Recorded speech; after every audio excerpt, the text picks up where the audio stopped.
छान. वीणा हाय. काय ग संपवली का? हो आई, सगळी पेज संपवली आजींनी. छान छान छान. आई, मला ना आजींमध्ये हळूहळू प्रगती वाटते. हा, तुम्ही बघताय ना, त्या हळूहळू बोलायला पण लागल्यात. मला तर वाटतंय काही दिवसांनी स्वतःहून खायला पण लागतील. अगं बाई, नाही डोळ्यात चमक तर दिसतेय मला. सासूबाई, आता सुखामेवा लपवून खायचा नाही. हा नाही, बरं वाटतंय म्हणून लगेच सुरू करा. डॉक्टरांनी नाही सांगितलंय. नशीब भावना आणि जानू आता सासरी गेल्या, नाही तर जानूवर तर माझा विश्वासच नाही.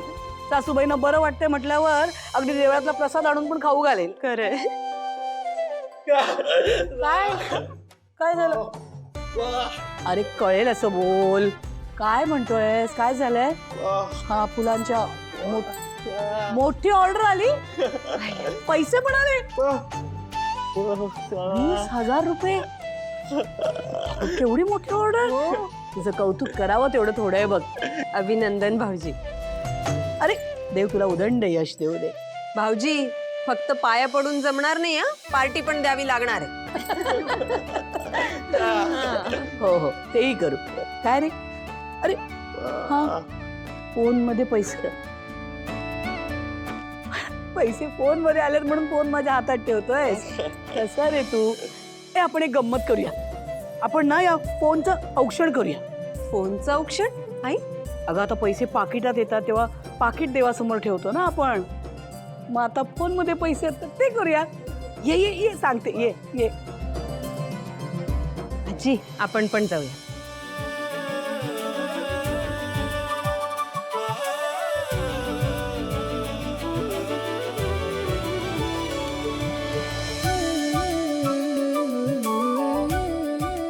देवा माझ्या मुलाला असंच यश दे.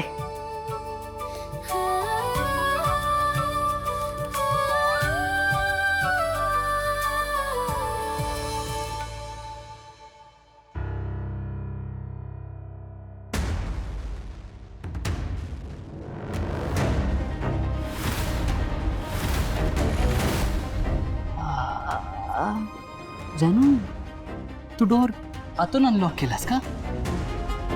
मी नाही सर. हो, मी कसं काय डोअर अनलॉक करणार? मला कुठे पासकोड माहितीये, तो तर तुम्हाला माहितीये. मला आवाज आला ना डोअरचा, म्हणून मी इथे येऊन थांबले. कारण मला वाटलंच होतं तुम्हीच आलेले असणार म्हणून. मी नाही केलं डोअर अनलॉक. सर, काय झालं? Hairs your grocery. द्या. यात तू सांगितल्याप्रमाणे तुला आवडतं तसं एक सरप्राईज सुद्धा आहे. कसलं सरप्राईज? डोळे बंद कर. का? Close your eyes. ओके.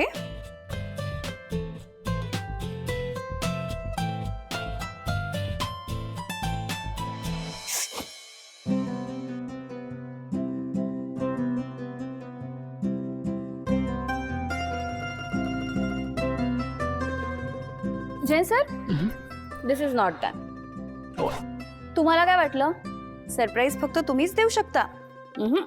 असं नाहीये. मी सुद्धा तुमच्यासाठी एक स्पेशल सरप्राईज प्लॅन केलंय. सरप्राईज माझ्यासाठी? येस. हा, ओके. काय? डोळे बंद करा. डोळे बंद करू मी? Come on. मी केले होते ना तुम्ही सांगितल्यानंतर, मग आता तुम्ही पण करा बघू. ओके, डोळे बंद केले. आणि हे द्या माझ्याकडे. ओके, डोळे बंद आहेत माझा. ओके, या आता माझ्यासोबत ये. अरे चला. कुठे जायचं? चला चला, हो सांगते सगळं. अजिबात डोळे उघडायचे नाही. हा, नो चिटिंग. ओके, पण कुठे चाललोय आपण? या हो सर, सगळं सांगते. सावकाश. आता बसा इथे. ओके, बसलो. हा, आता उघडा डोळे.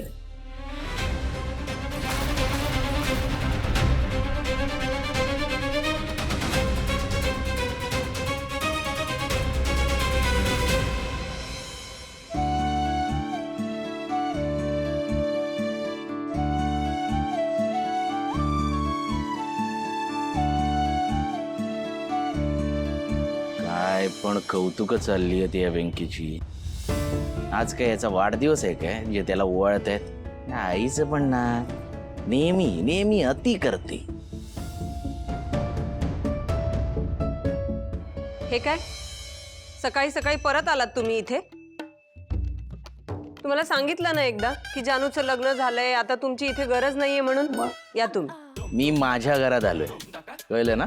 हे माझं घर आहे.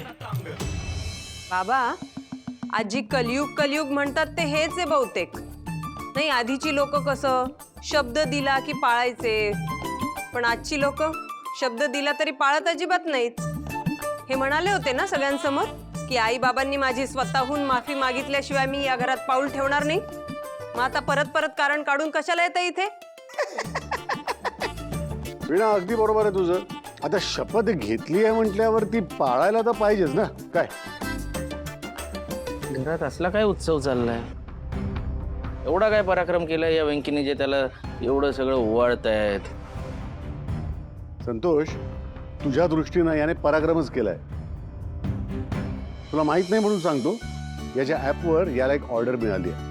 नुसती ऑर्डर नाही, मोठी ऑर्डर मिळाली आहे आणि त्याचा ऍडव्हान्स सुद्धा मिळाला याला, कळलं ना? आणि म्हणून लक्ष्मीने याचं औक्षण केलं.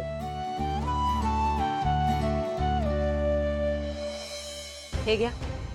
तसंही दारात आलेल्याला बिनमुख पाठवू नये असं म्हणतात आई, आणि यासाठीच आला असाल ना तुम्ही. छान. हे घरात एकाचं ओवाळून कौतुक चाललंय आणि दुसऱ्याला दारात पोहे मिळत आहेत. चांगले संस्कार आहेत. छान. वा. संतोष, अरे मुलांचं कौतुक करायला छोटंसं कारण पण पुरतं आईला. तूही काहीतरी छानसं कर, करेन तुझं औक्षण. लक्ष्मी, तुला एक गोष्ट सांगू का? व्यंकीच्या यशाचं सगळं श्रेय खरं तर संतोषकडेच जातं ग.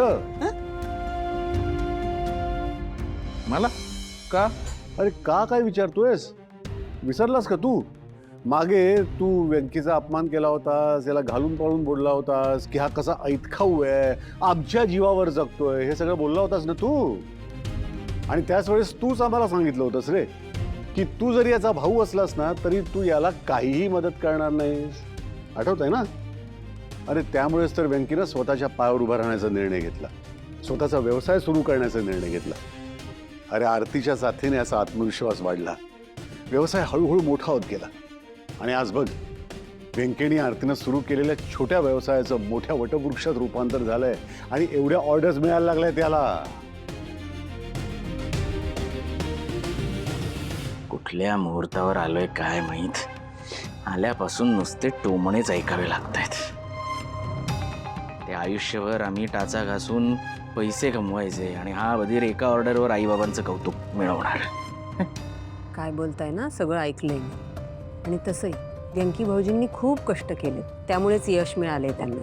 हो ना? घे जा.